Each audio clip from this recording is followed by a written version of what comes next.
Hello everyone, welcome to our channel. I am Arpita Pal. दोस्तों, आज हम लोग बात करेंगे ये नो फ्लाई जोन क्या है। अभी जो रशिया और यूक्रेन के बीच में जो कॉन्फ्लिक्ट हो रहा है उसमें ये वर्ड निकल के सामने आ रहा है, नो फ्लाई जोन का। तो यूक्रेन के जो राष्ट्रपति हैं जेलेंस्किन, उन्होंने नाटो कंट्री से रिक्वेस्ट की कि उनकी कंट्री को नो फ्लाई जोन डिक्लेयर किया जाए, बट नाटो ने मना कर दिया। तो देखा जाए तो रशिया को इसका फ़ायदा भी मिल गया। तो बहुत कुछ डिस्कस करने को है आगे, तो चलिए स्टार्ट करते हैं। स्टार्ट करने से पहले एक इन्फॉर्मेशन मैं आपको दे दूं कि आप हमसे कनेक्ट होने के लिए हमारे फेसबुक पेज पे हमसे कनेक्ट हो सकते हैं। ये हमारा फेसबुक पेज है, यहाँ पे आपको कोई भी चैनल से रिलेटेड इन्फॉर्मेशन और सारी क्विज यहाँ पे आपको मिल जाएंगी। तो चलिए आगे स्टार्ट करते हैं।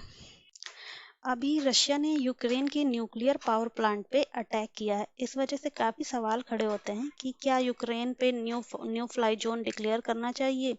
तो इस वजह से यूक्रेन के जो प्राइम मिनिस्टर हैं जेलेंस्की, उन्होंने नाटो देश से रिक्वेस्ट की कि उनकी कंट्री को नो फ्लाई जोन डिक्लेयर करें, बट नाटो ने मना कर दिया। नाटो ने बोला कि हम नो फ्लाई जोन नहीं डिक्लेयर कर सकते हैं। तो अब सवाल ये होता है कि what is non fly zone. तो देखिए, नॉन फ्लाई जोन का मतलब ये होता है कि कोई भी अनऑथोराइज एयरक्राफ्ट है वो यूक्रेन पे फ्लाई नहीं कर सकते हैं। तो अगर यूक्रेन के ऊपर से फ्लाई होता है कोई भी अनऑथोराइज, तो उसको मार गिराया जाएगा। हाँ, मैं मैप से आपको दिखाती हूँ। तो ये रहा मैप आपका यूक्रेन। ठीक है, ये पूरा एरिया जो है ये पूरा यूक्रेन का बॉर्डर है। ये जो रेड कलर में है ये यूक्रेन का पूरा बॉर्डर है। तो इस बॉर्डर के अंदर ये जो बॉर्डर है, ठीक है, ये पूरा जो बॉर्डर है इसके अंदर कोई भी एयरक्राफ्ट जो ऑथोराइज नहीं है, तो यहाँ पे अगर आया, मान लीजिए रशिया का कोई फ्लाइट आया यहाँ पे, तो उसको तुरंत मार गिराया जाएगा। मान लीजिए किसी एक एरिया, मान लीजिए ये कीव है, ये इनका कैपिटल है। ठीक है, अगर इस एरिया को अगर डिक्लेयर कर दिया जाए नो फ्लाई जोन, ठीक है, ये अगर नो फ्लाई जोन अगर डिक्लेयर कर दिया जाता है, तो इसके ऊपर से अगर रशिया का कोई भी फ्लाइट, कोई भी रशिया रशिया या किसी भी अदर कंट्री का अगर नो फ्लाई जोन डिक्लेयर कर दिया गया है, तो अगर इस एरिया में अगर कोई भी फ्लाइट आया, तो क्या किया जाएगा, उस फ्लाइट को मार गिराया जाएगा। लेकिन आपको एक बात यहाँ पे ध्यान देनी होगी कि अगर मान लीजिए कोई कमर्शियल फ्लाइट है वो आया, तो उसको उसके लिए भी तो प्रॉब्लम हो सकती है। तो इसलिए उस टाइम पे यहाँ पे कमर्शियल फ्लाइट को बंद कर दिया जाता है, ताकि उनको कोई प्रॉब्लम ना हो।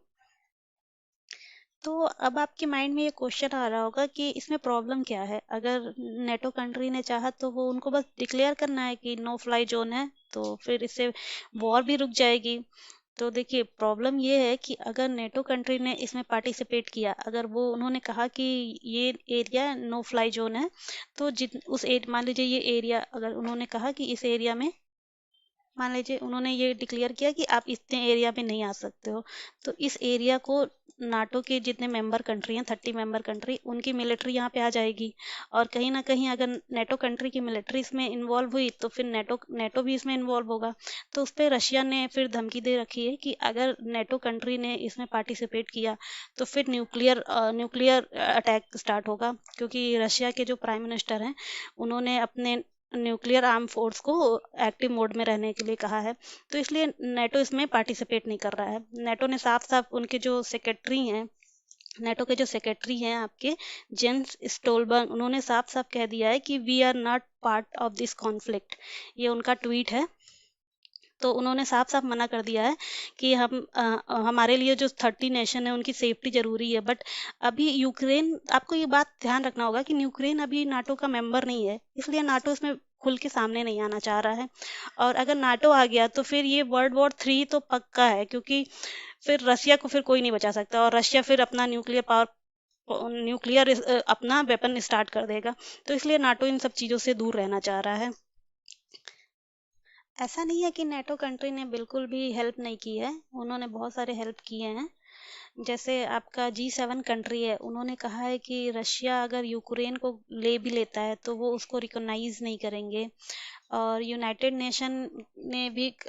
नेशन और यूरोपियन कंट्री यूएसए ने भी हेल्प की है, इकोनॉमिक सैंक्शन लगाए हैं, इसेंशियल सप्लाई किए हैं, मिलिट्री सप्लाई किया है। तो काफ़ी हेल्प हो रहा है। और अभी यूनाइटेड नेशन ने और पनिशमेंट लगाया उसमें कि आईएमएफ का एक्सेस रोक देंगे, और स्विफ्ट बैंकिंग भी बंद है इस समय। तो काफ़ी सैंक्शन लगाए जा रहे हैं रशिया पे। तो देखते हैं आगे कि कब तक ये वॉर फिनिश होता है।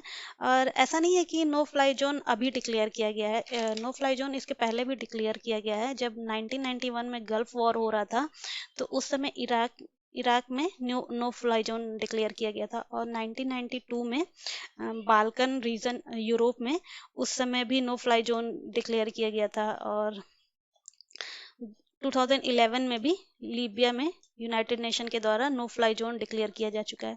तो ऐसा नहीं है पहली बार है, इसके पहले भी नो फ्लाई जोन डिक्लेयर किया गया है। तो ये था आज का वीडियो दोस्तों। कैसा लगा आपको वीडियो हमें कमेंट करके बताइएगा। और आपको किस टॉपिक पे वीडियो चाहिए वो भी आप हमें कमेंट कर सकते हैं। तो आज के लिए इतना ही। Thank you.